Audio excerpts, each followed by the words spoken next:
Everyone, and welcome to our CTech Plus and Plus Hour here on Chaos TV. Happy New Year to you all. Today we are going to be bringing you our New Year, New Me feature. So coming up today, we've got lots to look forward to. We're going to be hearing from some great guests and taking a look at some of the support available to start that journey into work. We've also got the amazing Dress for Confidence fashion show from Hillingdon, NHS health checks for the over 50s, and we'll be learning more about the life of a well-being coach. Now, firstly, we are going to be taking a look at last year's Health and Wellbeing Fair in Lowestoft, hosted by CTech Plus. There's lots of tips to take care of your well-being here, and keep an eye out for the star of the show, Rafiki the alpaca.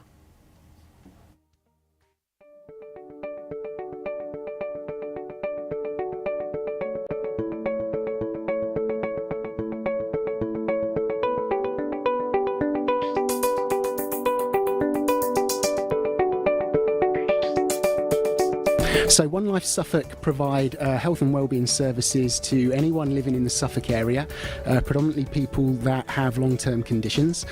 We target deprived areas, and we offer services like weight management, physical activity, obviously our NHS Health Reach programme, stop smoking services, and children and families health and wellbeing. Lovely, that sounds amazing. Jennifer, can you tell us a little bit more about the NHS Health Check that you're going to do? So the NHS Health Check, as you've already said, is for people between 40 and 74 that have no pre-existing cardiovascular disease, and it looks at your lifestyle factors, it looks at your blood pressure, cholesterol, your risk of developing diabetes, and then all the information gets sent to your GP, and we can also make referrals and signpost you to organisations, and it's all about identifying risk and helping you to reduce those risks. Just tell us what Lauren's doing there. I know you're there's a lot of multitasking. I know, so we call it a little ECG because it is. It's basically looking at the rhythm of the heart. So we can all take our own pulse, which should be between 60 and 80 beats a minute. But how regularly is the heart beating? That's what we need to know. So this particular test is really useful for identifying atrial fibrillation, which is an irregular heartbeat, which is really common. You get no symptoms with it, same as high blood pressure, no symptoms with it. But if you have it, you're 5 times more likely to suffer strokes. Oh, wow. So it's a good idea to have this checked at the time of the health check, and then we can make referrals to your GP if we discover it. Yeah. What are some of the other some of the other checks you do during these health checks? So we do the cholesterol as well, which is just a finger prick test, and that looks at how good a diet you have, how much saturated fat you have in your diet. We also do height and weight, which will give us your BMI and is an indicator for type 2 diabetes. And we have a chat about all lifestyle factors, and we look into family history of cardiovascular disease, and then we get a rough idea, percentage rough idea, as well as your heart age, what your risks for cardiovascular disease are over the next 10 years. That sounds wonderful. Quite a good indicator. Yeah, really quite thorough as well. Very thorough, yeah. Wonderful. Martin, do you have any top tips for well-being? Absolutely. I think one of the best top tips I can give is just to make time for yourself. We all spend a lot of time looking after other people, and if you're not in the equation yourself, then obviously you're not going to be able to make those impacts. So yeah, take time, self-care, do the things right for you, and you'll be okay. That sounds wonderful. Yeah, I totally agree with that. Hi, my name's Tracy. I'm the Performance Optimisation Lead for the East of England. The way I like to look after my mental health is to go for a run first thing in the morning. Really helps to set me up for the day. Or if I don't get a chance to do that, I really enjoy walking the dogs after work. Really helps to clear my mind and get ready for a relaxing evening. Hi, my name's Claire Rappo. I'm the Employer Relationships Manager for the East of England and London. My top tip for mental well-being and health is to do one nice thing a day for yourself. Whether that's standing in the garden having a cup of tea, whether that's doing a silly painting or a drawing with your child, just do one nice thing a day for yourself and just let you have a break. Hi, I'm Mo, Business Manager in Lowestoft. My advice for anybody who's struggling is to make sure you can reach out to somebody, talk to friends, talk to family, talk to anybody. A problem shared is a problem halved. And try and be happy. Let us know how alpacas can help with well-being. Yeah, we do a lot of work for sort of people with mental health issues. They're very, very calming and they're very soulful animals. We just say they're very, very magical because they know. And as soon as anybody sort of touches them, it almost just, they take your worries away from you. They never let you have a bad day. They never let you be miserable. They're always happy. As you can see, Rafiki wants to talk as well. Rafiki, anything from you today?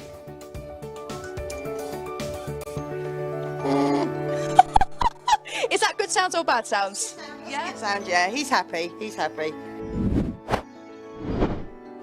Hi, I'm Beth. I'm Marketing and Communications Coordinator at CTech Plus.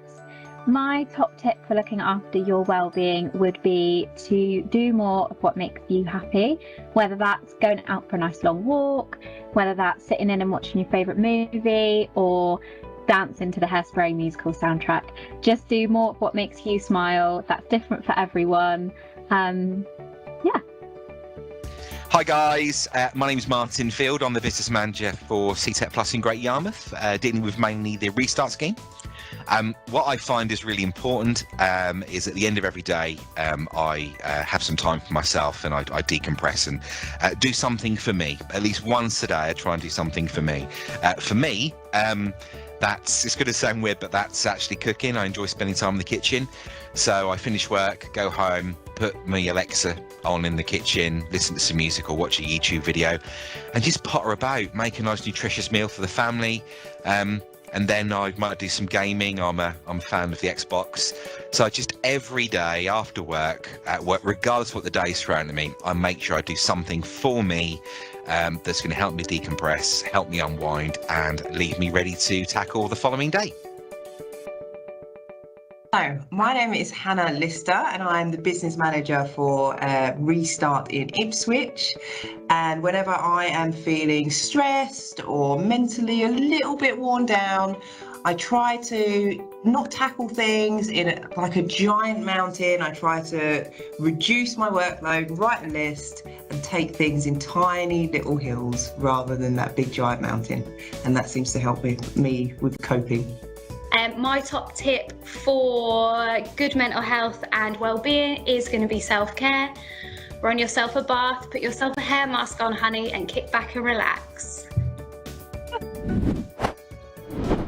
So what we do in hypnotherapy is we use that to change, because when you're anxious, you're visualizing, like you said, you're picturing that bill coming through the door, you're saying those negative things to yourself, and it ends in that response in your stomach, doesn't it? That anxious feeling in your stomach, because your brain thinks what you're seeing is real. So what we do in hypnosis is we twist that around, so we start to visualize what you want to happen rather than what you don't want to happen. So I'm going to give you another example of what we do. So we break it down in hypnotherapy, what you're saying, how you're feeling. So let's start with what you're visualizing.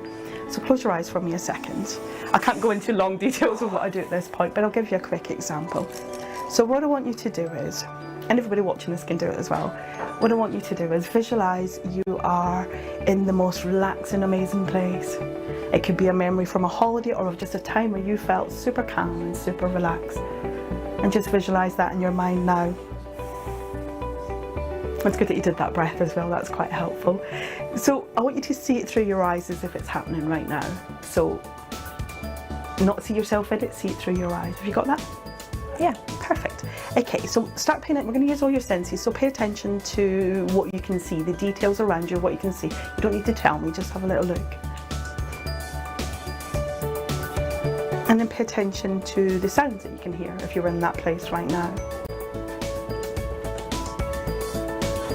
And then finally, the feelings, whether you can feel the sun on your skin or your feet on the ground or... Sun on my skin. Oh, that's the best feeling, isn't it? I was going to start off with Primark, but I'm at the beach. Okay, so feeling that sun on your skin. Okay, and notice where about in your body you feel that lovely relaxed feeling. Okay, and then just make those colours brighter and more vibrant. the sounds, the feelings, everything's stronger. And when you've got that lovely relaxed feeling, make a fist with that hand that you're right with, just one hand. And just capture that for a moment. And what that does is it creates a trigger within your brain that whenever you make a fist with that hand, it triggers that memory and brings back those feelings. And you can open your eyes. And if you use that every time you're feeling anxious, it'll begin to retrain your brain. Perfect. Nice. Thank you so much. You're welcome. Thank you. I've loved that. You are brilliant.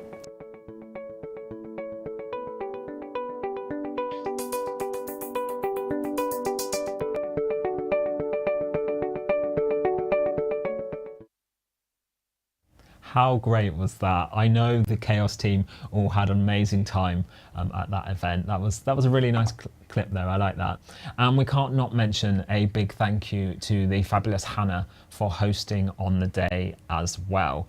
Now, I think we can all agree how important well-being is, especially when it comes to looking after yourself. There are some great tips out there for improving well-being. And as we step into the new year, we thought now would be a good time to speak with one of the many amazing well-being coaches from Plus to find out more about the role. With us now is Tom Morland. Thank you for taking the time to speak with us today, Tom. Hello. No worries. Hi Ross, how are you doing? I'm doing very well. How are you? Yeah, I'm doing good, thank you. Brilliant stuff. Now, Tom, I want to dive straight into it because I feel like I have a million questions that I want to ask you.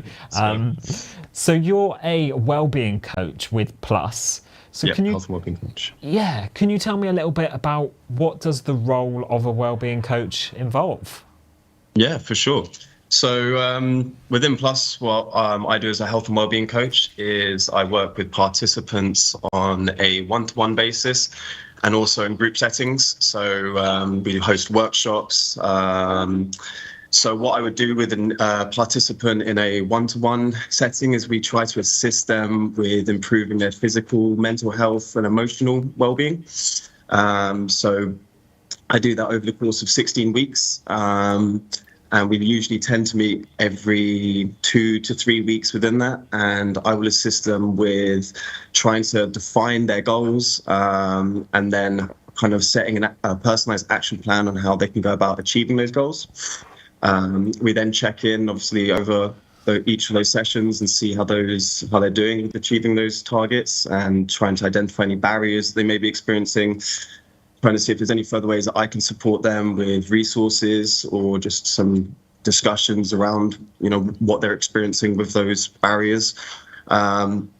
We also obviously try to signpost our participants to any other further relevant services that may be of use for them. So if they need some more specialist help with mental health or some areas of their life which kind of comes outside of well-being, then I'd help to refer them or signpost them to the relevant organizations. So yeah, it's really just helping to identify what they're looking to improve and then how I can support them, either myself or with other organizations, to make those improvements to their health and well-being, really. Amazing. It definitely sounds like it's kind of like a real varied role, a fun job for you. Anyway, I can't imagine 2 days are often the same, and you must get to meet some amazing people. So can you tell me, I know you've touched on already sort of slightly what some of the things that you get up to in your role, but what does like an average day to day look like for you? Well, like you say, usually quite different. So I work across Bath and Bristol offices. So again, my days change up quite a lot. But I will host some referral clinics, a couple of my mornings in a week. So that's where I spend some time with the employment advisors, discussing potential referrals and just making sure that we are the right service for the participants. So sometimes maybe we'll suggest that there's a signposting service which may be more beneficial for them at that point. So that's a couple of my mornings each week. I then run at least one workshop a week across Bath and Bristol, and that's on kind of, again, varying aspects of well-being, and this is accessible to the participants who aren't on my one-to-one or who haven't met threshold for a referral. So we make that nice and accessible for kind of everyone on the program or the Restart program. I then also will, in the rest of my time, have about 3 to 4 one-to-ones a day. And that's, again, where I'll be working with participant on like a individual basis to support them with their well-being, and they're about hour-long sessions. And then in the afternoons, a couple of times a week, we have team huddles. So it's where all the wellbeing coaches are placed around the country. So we get a chance to check in and just see how everyone's doing, which is also some of my favorite times of the week because we've got an amazing wellbeing team at Plus. So very roughly, kind of most of what my day's involved in. And then the rest of my time spent doing admin, of course. There's always some admin involved, isn't there? There has to be. Always lots, yeah. So you're a busy man by the sounds of it. Tom, I wanted to ask you about what are some of the challenges that people face sort of this time of year in particular, because, you know, we often call it like the January blues. We're on that come down from Christmas, aren't we? Yeah, sure. Yeah, so I mean, I think specifically this time of year, again, like you say, you know, we've got the stressful period of Christmas where, you know, we're kind of midway, hopefully through winter at this point. So I'd say that there's usually maybe a bit more stress at this time of year than in the summer period. So kind of dealing with coming out of Christmas, goal setting as well, I think is quite important for this time of year for many people, you know, thinking about what the new year is going to involve for them, what goals they want to achieve over this year. And then also, I think specifically, I'm sure it's a regular for every year, you know, money and finances, I think, are usually a bigger stress at this time of year coming off the Christmas period. But I think especially so this year, you know, with cost of living kind of going up. So it's definitely a bit more of a time where I think we need to focus a bit more on self-care and, you know, giving ourselves our needs. So that's a lot of what we've been addressing with participants, or I've been focusing on with participants over, you know, the recent weeks. Yeah, and obviously you mentioned a little bit of self-care there. I was going to ask you, what other sort of top tips as a wellbeing coach? I mean, I'm sure you manage to tailor things individually as well, but there must be some general things that you're able to advise people on. So what are your top tips for improving wellbeing? So I think for myself, I would say one of the most important things is to take your wellbeing seriously. Now, that doesn't mean it needs to be something which is not fun. I think self-care and taking care of your well-being is fun when we get into the right routine. But I think making sure that we are taking it seriously, giving it its correct time to reflect on what are we doing for ourselves, what are our needs, taking time out just to check that we're, you know, giving ourselves what we need.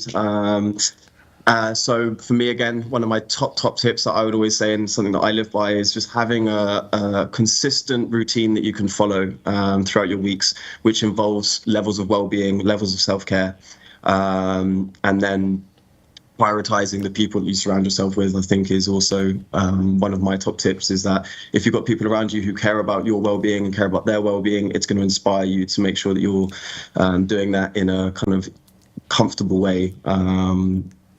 So yeah, I think, just taking it seriously, creating a good routine and surrounding yourself with good people is probably my personal top tips. I like that. There's some good advice there. And obviously we have to practice what we preach, Tom. So I have to ask you, in your personal life as well, what works for you? Like, out of those, what do you use the most for your well-being? So I'd say, I think probably two things that I personally find most important, and again, ties into what I'd say my top tips were, is my most important is who I surround myself with, and making sure that the people around me I have strong connections with. So my friends and my family are of crucial importance.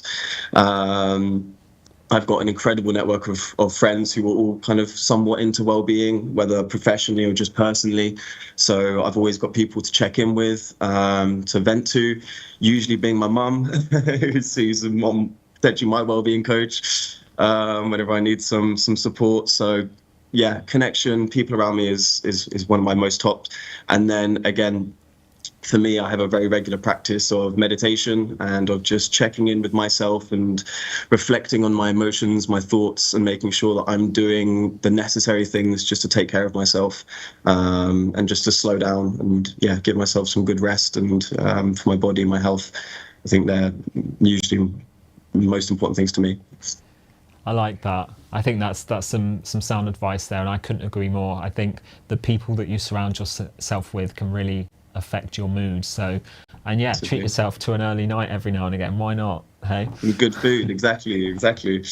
it's all about the food as well. Now, Tom, whilst we've got you here with us, I know you went along to the Health and Wellbeing Day at the office yesterday. Can you tell us a little bit about it? Yeah, of course. So this is it's becoming a regular thing that we're doing in Restart Health and Wellbeing alongside the Work and Health programme. So we've been running them down in Bristol. This is the second one that we've done now. And this is just an opportunity to get as many people in as possible, many participants in across the Work and Health programme, and Restart to just discuss some general wellbeing practices, to offer some fun activities. So yesterday we had another amazing member of our team from the Health and Wellbeing programme, Holly, come down and do some yoga, some chair yoga for everyone who attended, which was amazing. Great way to start the week. And then myself and my team leader, Joe, we ran a presentation on what we thought would be really beneficial for participants at this time of year. So kind of touching on what we said at the beginning, coming out the stressful Christmas period, winter blues, how to tackle that with stress busting tips and tricks, and then tying that into self-care, setting goals for the year and how you can achieve those goals with things like SMART targets. So we were just giving some general tips and tricks of what we thought would be useful for people at this time, which went really well. And then obviously Work and Health were involved and helped provide some food, which was everyone thoroughly enjoyed, as always, food and drinks. And then that kind of finished off with some job support for those who wanted it, who attended. So I think we'd be running those quarterly at the moment. And yeah, that's a really good opportunity to kind of get a bit more of a bigger group in to see what we offer and just get some general advice from our amazing team. Yeah, no, it sounds like a good day. And chair yoga, you had me at that. That sounds good. You've got to try it. I'm trying to push it for more regular in our team huddles now, because starting off the week with some chair yoga was amazing. I like that. And I guess the feedback from all the clients you work with and everything has been really positive, and that as well, Tom?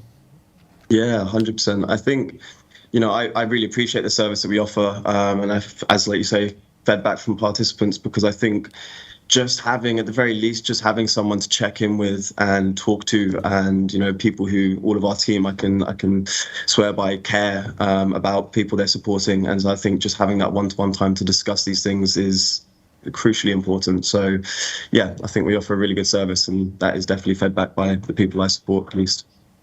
Fantastic stuff. Well, Tom, we have some photos now which we're going to share on the screen as well. Let's have a little look at these. There we are.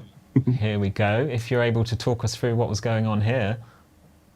So again, this is myself and Joe, my team leader, my amazing team leader, we're just giving some tips and tricks. Can't see exactly what we've got on the screen there, but something well-being. So then again, this is the food that we had provided for them, and we also did a raffle, which was provided for us from Work and Health programme. So you can see there we've got some slow cookers, crock pots for people, which two participants were fortunate to take. And then we also have some self-care packages at the back, which we like to try and provide some of our participants, which is just, again, try and assist with self-care and obviously, finances at the moment, just to make you feel good about yourself. So yeah, it was really good success. A good success, an all-round good day. That's what we like the sound of. A lovely day.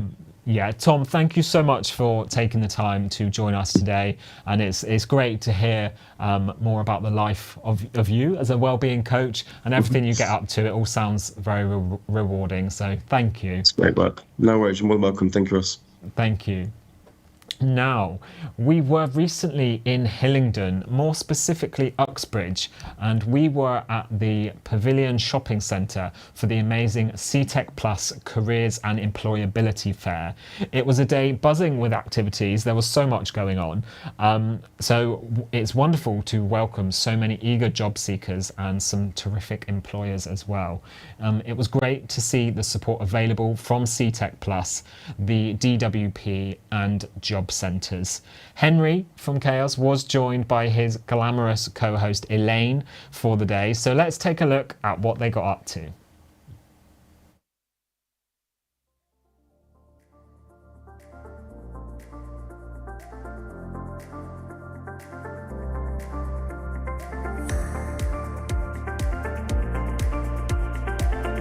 Hello and welcome indeed to the Pavilions. We are here in Uxbridge, aren't we, Elaine? What are we up to? Yes, we are. Well, this is a collaborative effort between CTech Plus, DWP, the job centres, and that's the job centre from Uxbridge and in Hayes, as well as the Hillingdon Employability Forum. So this is the Careers and Employability Fair, and we're looking at what opportunities there are available today, aren't we? Yes, it's really, really a wonderful opportunity to see so many people. We've got 47 employers and special provisions, so a lot of our participants and claimants will be looking to either get interviews, upcoming interviews, or even be interviewed right now today. They're well dressed, they were well prepped in terms of interview skills, their CVs are all printed, corrected, edited, so they came fully ready to go. So you mentioned being well dressed there today. Yes, yes. Also happening today is a fashion show, isn't there? Oh yes. I want to say thank you to Thames Hospice, yes. Yes, because they've also provided us with the clothes, and we're using our participants. We've got 6 beautiful participants who's going to be doing some modelling, as well as some of our staff members. Oh, yes. And I think we've got 2 or 3 persons from the actual committee, the planning committee, who's going to be strutting and doing their thing as well. Lots going on today. How about you say we go take a look what's happening? Okay, Let's thanks, go. we'll do.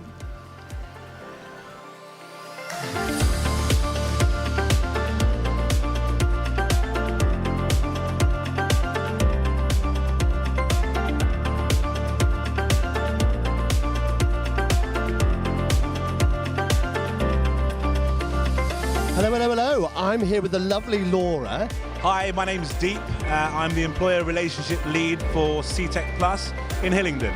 Hello, I'm here with the lovely Bavik from the Metropolitan Police. My name's David Lillicrap. I work for an organisation called the West London Alliance, and my role there is to commission employment support for people who have got challenges in getting back into the workforce. Like you say, it's so important to show up to these things, you know, both as an employer and as a potential participant in that sense. And, you know, that's the effort that we look to go to, really, here, isn't it? Thank you. So I'm Laura. I work for Dash. We're disability support and advice in Hillingdon. We have a hub here where we run activities for disabled people from 17 plus, all different types of sport, music, that kind of thing. And we also help with benefit form filling and things like that.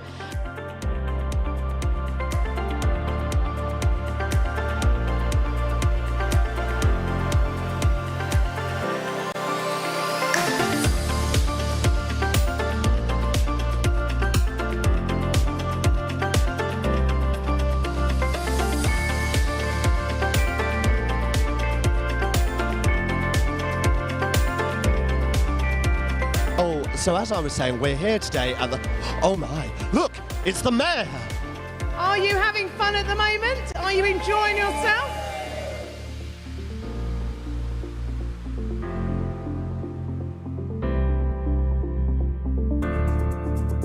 That's it, so that's it. So you're here today, like I say, keeping your eye out, seeing what's what, gonna have a chat. Seeing there's new opportunities. Well, this job has been the reason I've had the biggest of belly laughs, but at the same time I've had tears down my face.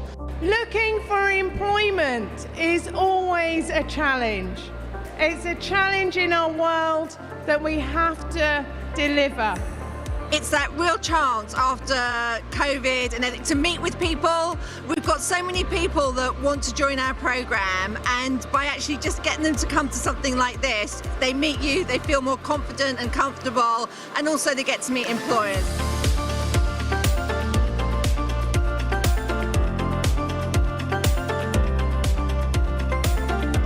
It's that support, isn't it? Yeah. And again, it really does come back to community. Absolutely. This is the thing, is people helping people again. Absolutely. You know, I think without CTech's involvement and, well, you know, leadership, really, I think it would be a very different event. I think that's it from us here in Uxbridge Pavilions, isn't it? Thank you, yes. Time for that coffee. Yes. I think so too.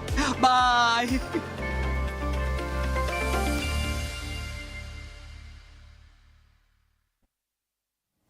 Oh, see how great that looked. That looked like such a fun event as well. Now, you may have spotted glimpses of the fashion show there, and this was the Dress for Confidence fashion show, helping show the options available when it comes to dressing for an interview and at a reasonable cost. I know I definitely wanted to have a go on that red carpet. Henry and Elaine were on the catwalk, ready to talk to the models. Let's see how it all went down.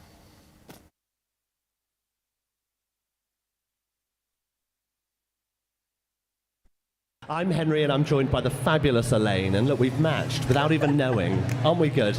So yes, we're here for the fashion show now. We're going to be looking at clothing to wear to an interview, how it makes you feel, and how it can be affordable as well. Doesn't always have to be big name brands. These things are available. Charity shops, things like this. It's really accessible stuff. So let's get going with the fashion show, Elaine, do you think? So our first model coming down the runway is indeed Adriana. Everybody, big round of applause for Adriana. Look at this, strutting her stuff in this gorgeous black duster jacket. Trousers for £15, jacket for £15. That's a whole set for £30, ladies and gentlemen. This is Minnie in a white shirt for £4.50, if you can believe it. And this blazer, which I must add, is from Next for £10, only £10, all donated by Thames Hospice today. My outfit makes me feel really confident. It's very comfortable. Tell me, what do you like about this outfit? I like that it looks very stylish. I feel very confident in it. And yeah, I just feel like I look good. Look at that. Charcoals and grey will never go out of fashion. We love to see it. It exudes my confidence. I feel really secure with what I'm wearing as well, and I'm comfortable. I don't have to wear heels, but I do find that wearing black shoes makes me feel like, okay, then I'm looking professional, and I can literally be walking or running for the train or the bus to get where I'm going. Here's Giles, ladies and gentlemen, coming down the catwalk. Round of applause for Giles Strachan. I think it should be Giles Strutton with that strut, don't you? So for me, it's about three things. It's presentation to dress the part, motivation to feel good doing it, and representation, which is all about what we are doing here and empowering people to help people, which ultimately is what today is all about. I've chosen this outfit because it makes me feel confident, it's comfortable, matches my style, and makes me feel prepared more than anything else. I feel motivated to do the interview. Yeah, I mean, I'm not much of a shirt person, so I really like turtlenecks, and I think with a nice suit, you can really just do that smart casual kind of look. And I think it looks stylish as well for like retail interviews. They want to see a bit more style, so yeah, I think that's why I chose this outfit. I think it's the man himself, Mr. Deep Kundi. Whatever you wear, you got to be comfortable. Your smile is really what you have to wear as your crown. But this is just something that I've always enjoyed, being inspired from Bond, but again, with a bit of a twist and a bit of pink and red.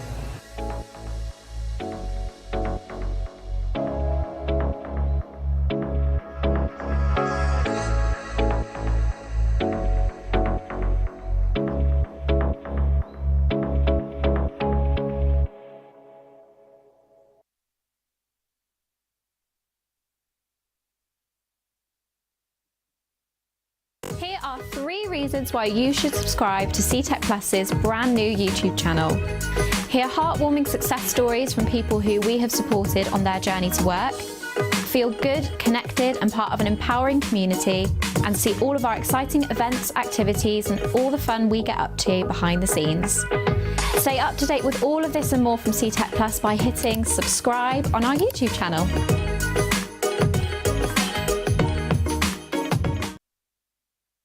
Oh, how great was that? Really enjoyed that. I loved the confidence and the smiles on everyone's faces going down the catwalk. And of course, Henry and Elaine's commentary was brilliant. Big thanks to everyone who took part and helped make that such a special day. Special thanks to all the teams at CTech Plus, DWP and Job Centre. Not forgetting, of course, the Hillingdon Employability Forum. Right, now social prescribing has rightfully taken over has taken over the past couple of years, and we love to see it. We caught up with our local social prescribing link worker, the lovely Gail here at Chaos. I had a lovely chat with her. So let's hear more from Gail about the world of social prescribing. Hi Gail, thank you for joining us today. Hi, very welcome. Pleasure to be here. Pleasure to see you. Now, you're joining us here today to talk more about social prescribing. And I know this is quite a broad question that I'm going to start with, but could you give us, sort of, in your own words, a little description of what is social prescribing? Sure. I think social prescribing is about empowering people to make positive choices, positive changes to their health and their well-being. So it's very much, from our point of view, myself and Nick work as the social prescribers for the surgeries, and what we want to do is give people time to be heard, time to identify what matters to them, and then we can explore together what options, what resources, what community groups, what's available for people in the local community. It's very much about looking at a wider approach to health. So 1 in 5 GP appointments are about non-medical issues, and it's trying to pick up on those. GPs have a lot more understanding, appreciation of the fact that practical, emotional, social issues all can impact on people's health. So it's picking up those and looking at health in a much sort of broader way. And your job role is as a link worker, isn't it? So other than sort of chatting to people and finding out what their issues may be, what is your main role, would you say? I say our role is about, first and foremost, it's about listening, non-judgmentally listening, and really giving people time and space to explore what matters to them, what's important to them. And it's then about looking at what might help and where they might be able to access that help. So our role is also very much about having those links with the community and understanding what's available, where it is, what works for a particular person. It's a very individual, personalised approach. So for some people, it might just be 1 or 2 appointments. And within those first 1 or 2 appointments, we're able to link them in with the place that's most suitable for them, most appropriate and helpful for them. Or it may be that it's about a much longer term approach, up to about 6 months in some cases, where we're really giving people a lot more time and opportunity to talk about their story, to talk about what matters to them. And then it's about building that relationship with that individual over some time, and really giving them the space to talk and to find out what would work for them. So it's a very personalised approach. It's confidential. So we get the referrals from the GPs and we record the appointments that we have, and we record who we refer to and who we give information about. We record all that on the surgery system, but it doesn't go elsewhere unless that's agreed with the patient and we agree to do that. So our role really is about those one-to-one conversations with the patient, about keeping up to date with everything that's going on in the community, and very much building those relationships with facilitators and agencies and services in the community, and also, of course, maintaining those relationships with the GPs and the health professionals at the surgery, so that we can we can refer back to GPs if necessary, or onto perhaps a mental health worker. So we're sort of maintaining those relationships with the community, the surgery, and of course with the patient themselves that we're working with. Brilliant. And sometimes it's just having like that initial conversation, Yes. is it? The importance of just having someone to sit down and Yes. listen to you and potentially give you some really simple advice that maybe you hadn't thought of before. Yeah, absolutely. Or weren't even aware of. Not everybody is aware of what goes on in the community. And I think that we have so much digitally now, which is brilliant, but not everybody can access that. Not everybody's easily able to access that. So sometimes it's just sharing the information that we have. It's very much about empowering people to go in the direction that they want to go in. And it's just supporting with that, really. Yeah. So are you able to tell me any information about like some of the community groups that you work with? Have you got any examples? I know you're probably not allowed to have favourites, but are there any that really like stand out to you? Oh, there's so much. There's so much in the community now, which is brilliant. I mean, obviously, Chaos do some great stuff, and it's brilliant to be able to signpost to the community larders at Chaos, and also the Hope programmes that Chaos are involved in facilitating. So the Hope programmes that are involved, sometimes are digital, sometimes are face-to-face, but they're fantastic because they're about supporting people make sometimes, as you said before, quite small changes to lifestyle and behaviour, but getting a lot of support for that. There's a community group called Connect, which is a great place for people who perhaps a little bit older and a little bit more isolated, and there they can make connections with other people in the community and then go forwards and sort of take up those and do more with that. There's Sunshine and Showers group, which is the group that's also locally in Truro. But there are so many groups. There's a lot. I think sometimes we forget with the online world that we've got the museum and the library in Truro, which are both brilliant, Yes. and often have groups running. The library continually has some group going on at any time. So they're a great place to start for people if people want to just drop in and ask what's around.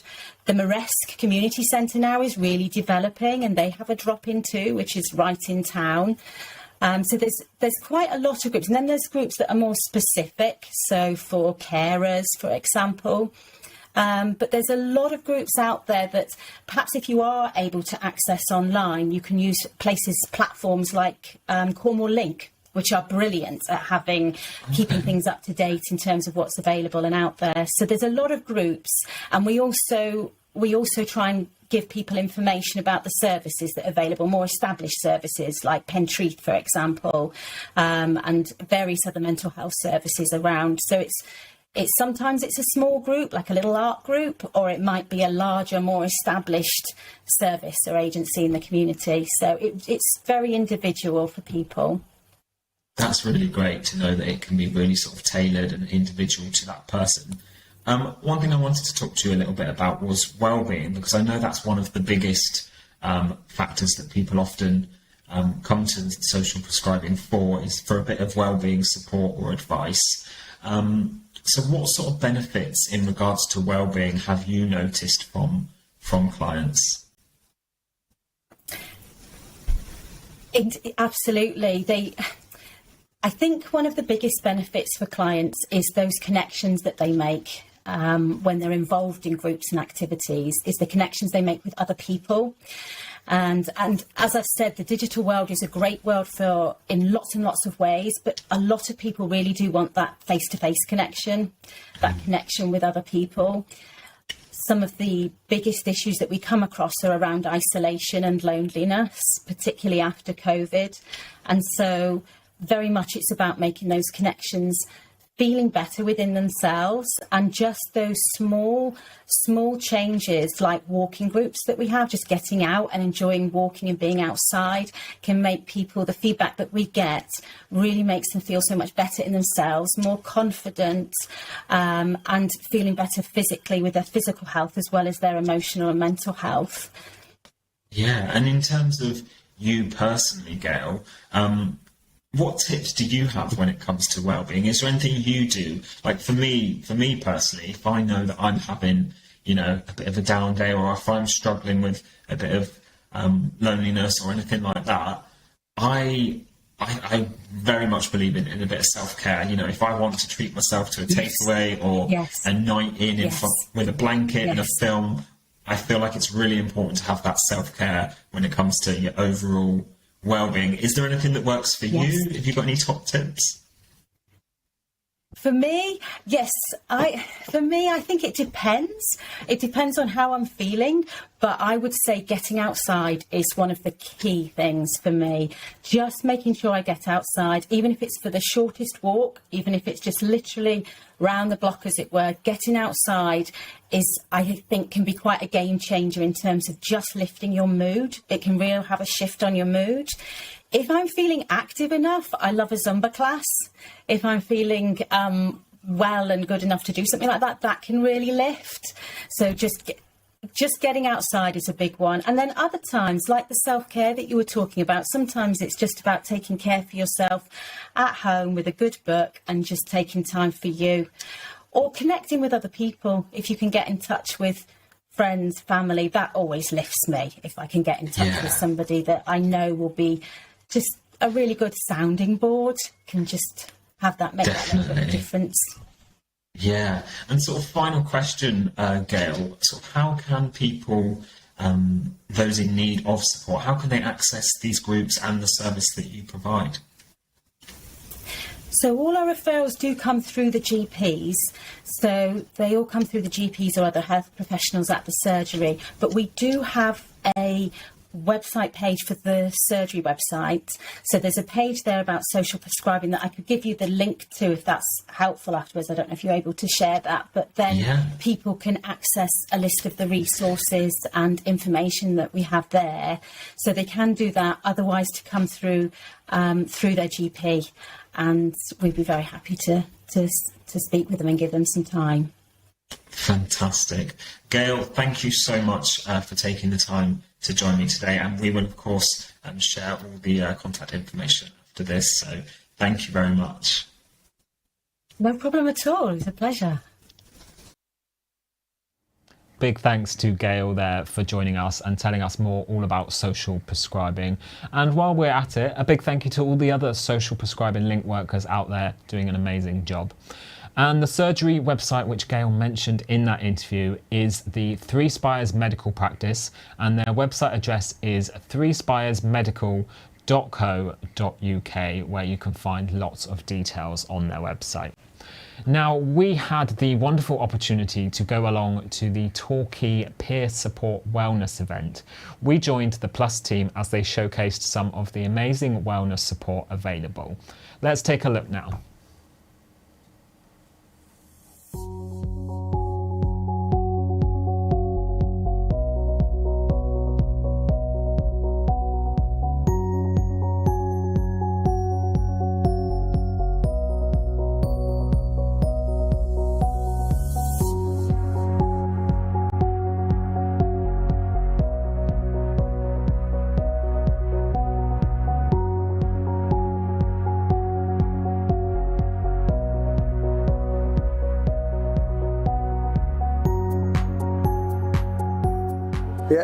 Good afternoon, I'm John Adams. I'm a community coach with Positive People, working for Plus.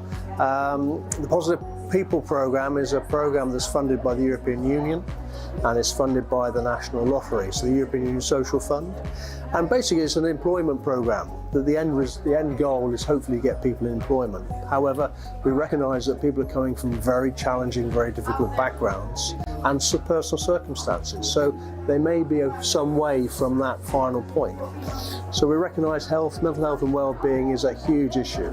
So we've got a whole range of services, and we have access to specialist providers who can support people to feel better about themselves, far more confident about themselves, to enable them to become job ready or achieve their personal goals. So that's what Positive People is basically about.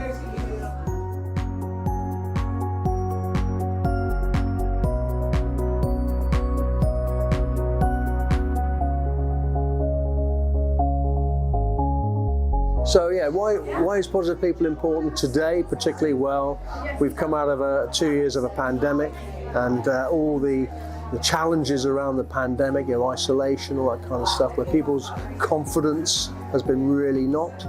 We're now sadly going into a cost of living crisis, where again people are being really challenged about how they can get about their ordinary lives. So now more than ever, people need support, whether it be mental health or well-being, or access to computers, digital capability, technology, that sort of thing. We offer a whole host of things that can assist people in improving their lives and achieving their goals ultimately.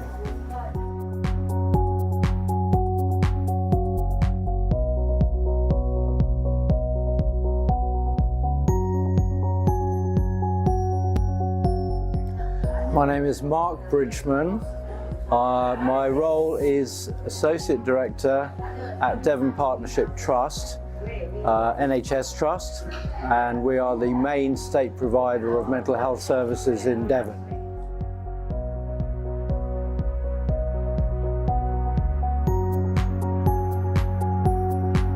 I'm working with many other people on a new project in the NHS called the Mental Health Framework, Community Framework for Mental Health.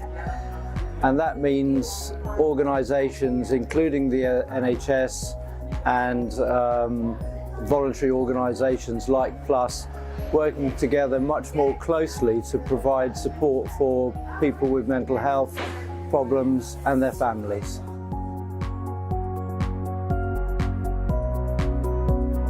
So my father was quite unwell for various reasons, but he had a very traumatic time in the war. My elder brother has been unwell with bipolar disorder for most of his life and has never worked. I myself have been hospitalised 4 times in my life, and my son has also had some problems with anxiety. So if you like, surrounded by it. But now I'm fully recovered. I manage my own health and well-being, and hopefully I do things to help others manage their own well-being as well.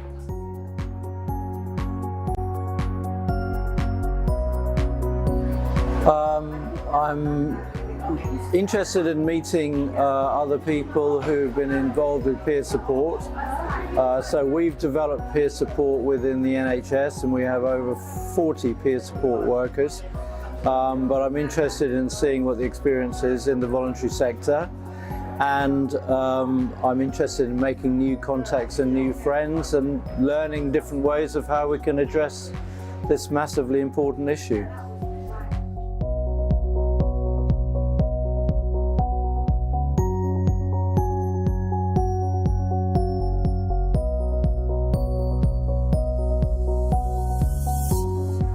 I'm Julie Thompson. Here today I did the power of positive thinking talk. I work with Positive People. I'm one of their partners who delivers different programs. So I do inspirational workshops and one-to-ones with people. So yeah, it's been amazing being here today to do this talk.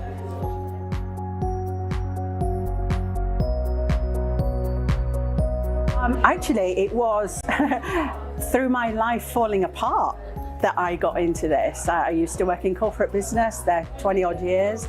I got made redundant at the height of my success. I thought I was going to go back into corporate. Life had other plans for me.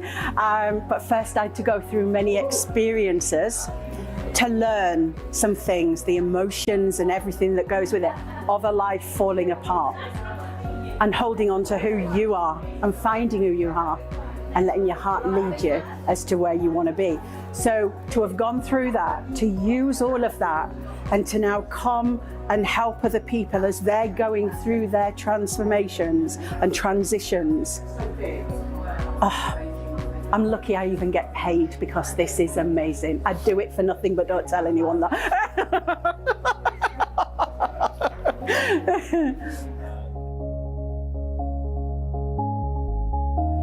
It's the fabric of everything.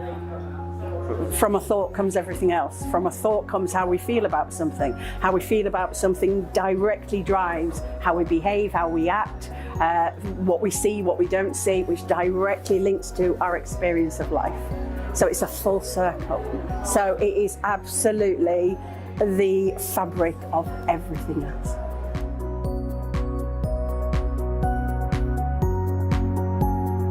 My name's Erin, and I've been involved with PLUS Opportunities team, been under them for one-to-one support a number of years ago, and also attended the peer support group pre-pandemic in Newton Abbot.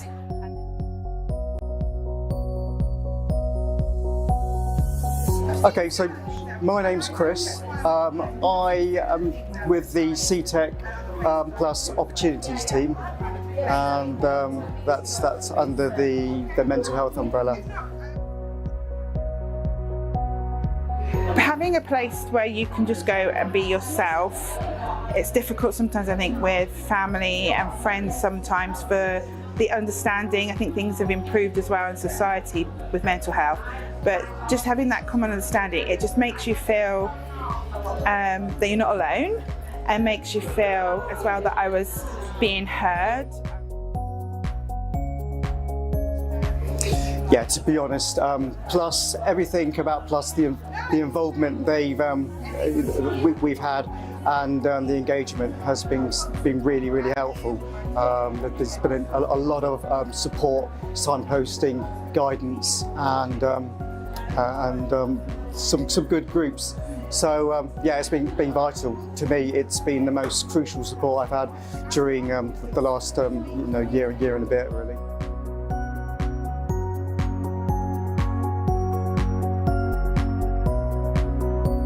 Oh my God, I'm touching my heart because it's gone beautifully, and I never know how they're going to go.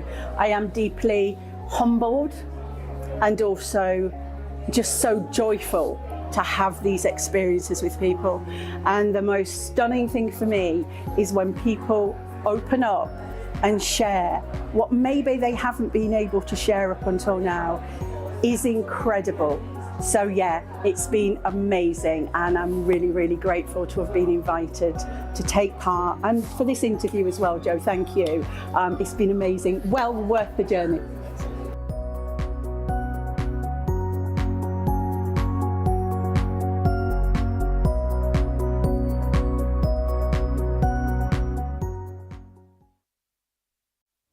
It's so great to see all the support available there across Plus.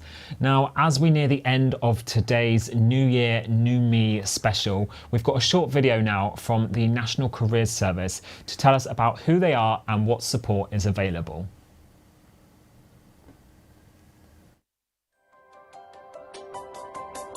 The National Careers Service provides high-quality, free and impartial information, advice and guidance to help citizens make decisions on learning, training and work.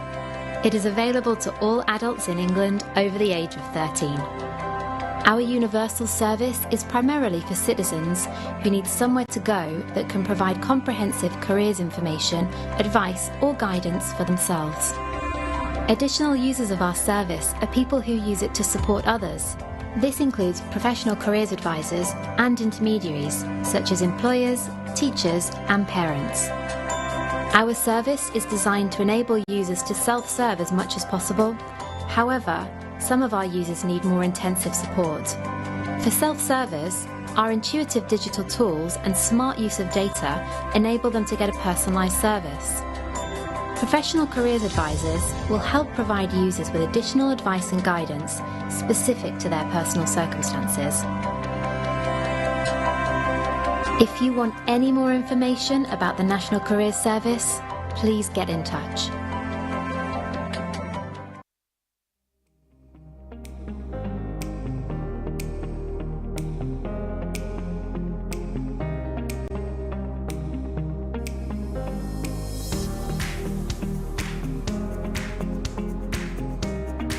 Brilliant stuff. And that's it from us for today. Thank you so much for joining us here on Chaos TV today with our New Year, New Me feature as part of our CTech Plus and Plus Hour.